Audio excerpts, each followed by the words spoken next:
sleeping? Must be. Come on. Hey, come on there. Hurry up.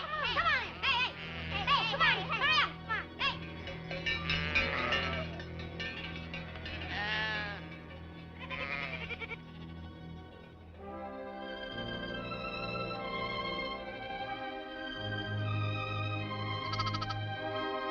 What are you looking at?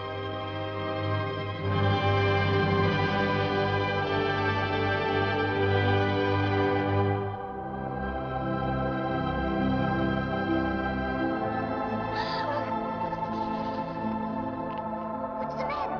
What was it? What did you see? Look. Over there. I don't see anything. Don't be afraid. I won't hurt you. Come here to me, won't you?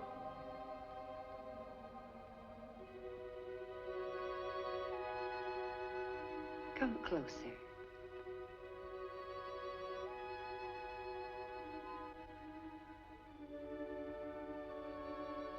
There, that's better.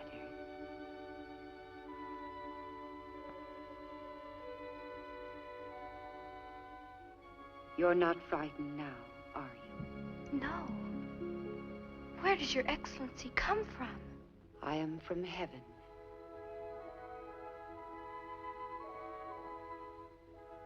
Who are you talking to, Lucia? A lady. I don't see her. Where is she? Here, on the little tree. Don't you hear her? No. Tell him to say the rosary. Then he will see me. She says to say the rosary, Francisco. What is it you want of me? I come to ask you to come here for 6 months in succession, on the 13th day at the same hour. Then I will tell you who I am and what I want. Shall I go to heaven? Yes, you will. And Jacinta? Also, And Francisco? yes, but he will have to say many rosaries. Lucia, I can see her now. I see her plain. Do you wish to offer yourself to God, to endure all the suffering he may please to send you, to help atone for the sins by which he is offended, and to ask for the conversion of sinners? Shall we? Yes, we do. Yes, my lady. Then you will have much to suffer, but the grace of God will be your comfort. My God, I love you in the most blessed sacrament.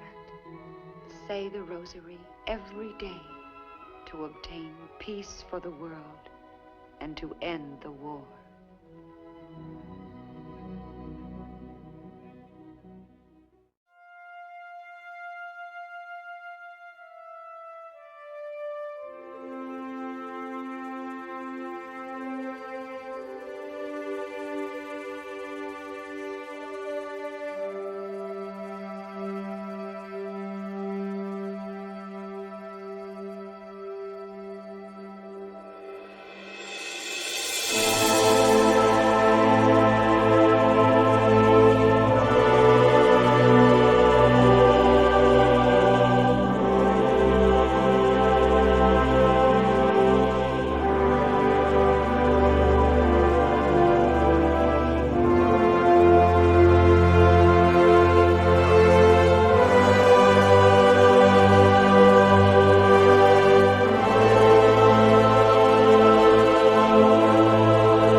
from in Mark space, Cameron. This is from Mark Cameron. whilst in space, have you ever looked away from Earth into the black void?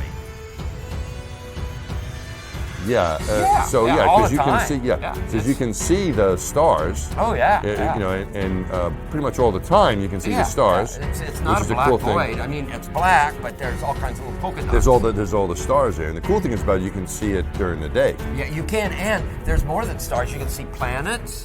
You can Right. see moons. You see the gas, Magellan clouds of the You Milky Way see galaxy. the Magellanic Clouds. Magellanic. See, I just heard the well, Magellan there's a large clouds. I one didn't and a want to. small one, right? Mr. Armstrong, I do realize that when you were on the moon, you had very little time for gazing upwards. But could you tell us something about what the sky actually looks like from the moon? The sun, the earth, the stars, if any, and so on? The sky is a deep black when viewed from the moon, as it is when viewed from cislunar space, the space between the Earth and the moon. The Earth is the only visible object other than the sun that can be seen, although there have been some reports of seeing planets. I myself did not see planets from the surface, but I suspect they might be visible. When you looked up at the sky, could you actually see the stars and the solar corona in spite of the glare? We were never able to see stars from the lunar surface or on the daylight side of the moon by eye without looking through the optics. I don't recall during the period of time that we were photographing the solar corona what stars we could see. I don't remember seeing any. Yeah. Because you can see the stars. Oh yeah. You know, and pretty much all the time you can see the stars. Yeah. It's not which a is black cool void. thing. I mean, The sky is a deep black. We were never able to see stars from the lunar surface or on the daylight side of the moon by eye without looking through the optics. yeah. Because you can see the stars. The sky is a deep black. We were never able to see stars from the lunar surface.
You've been living in a dream world, Neo.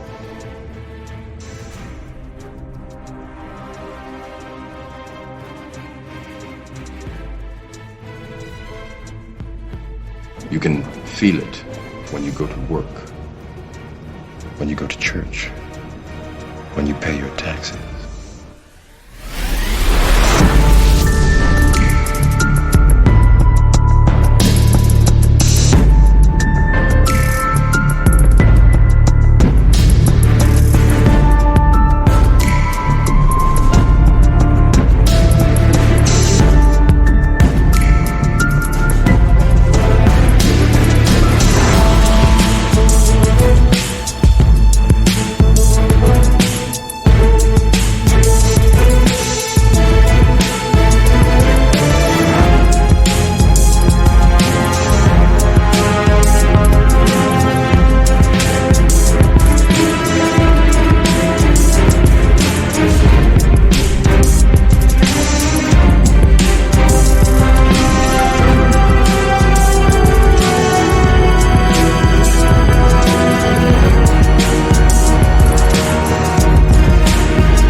Jupiter's retrograde is very shallow, if I can get my star to go on.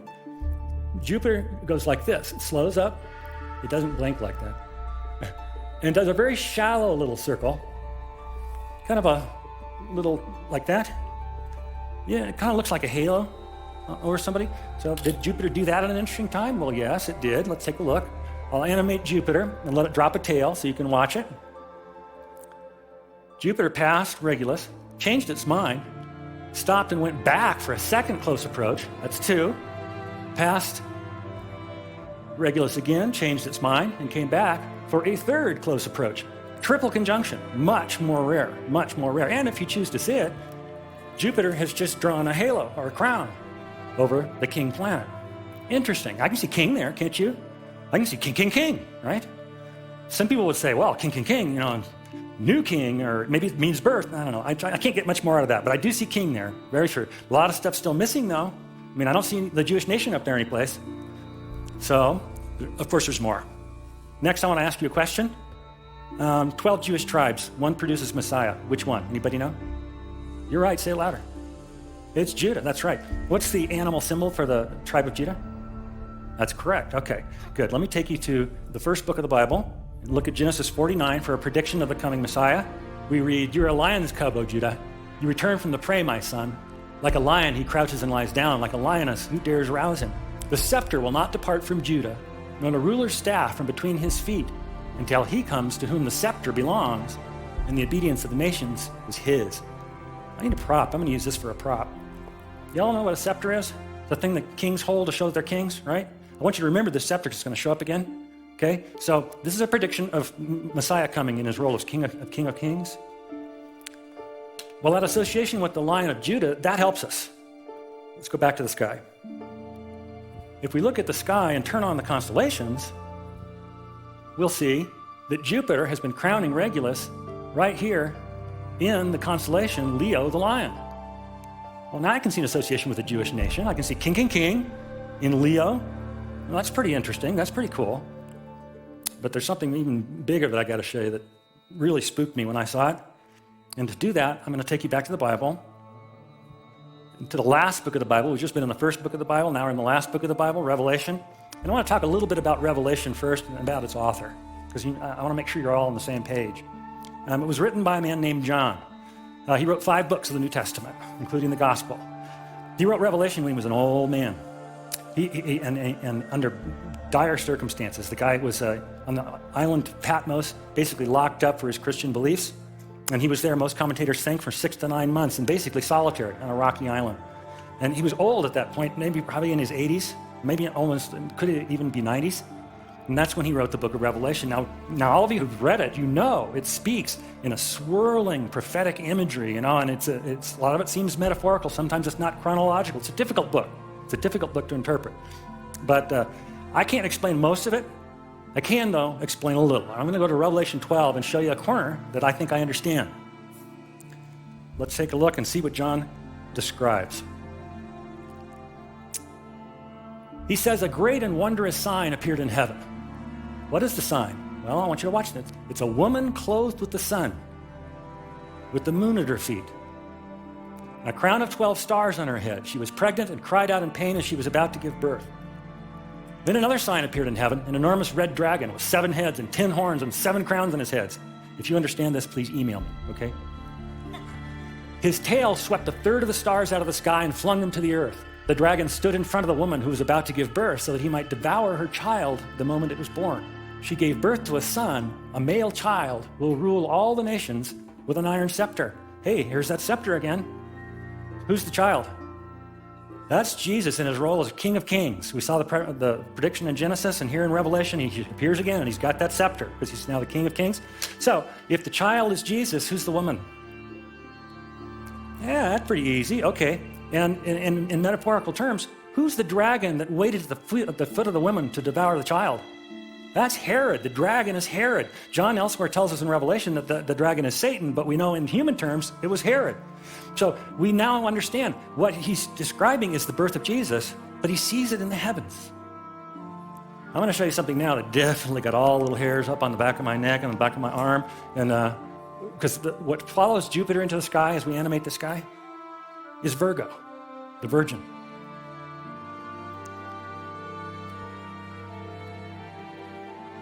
And she is clothed in the sun.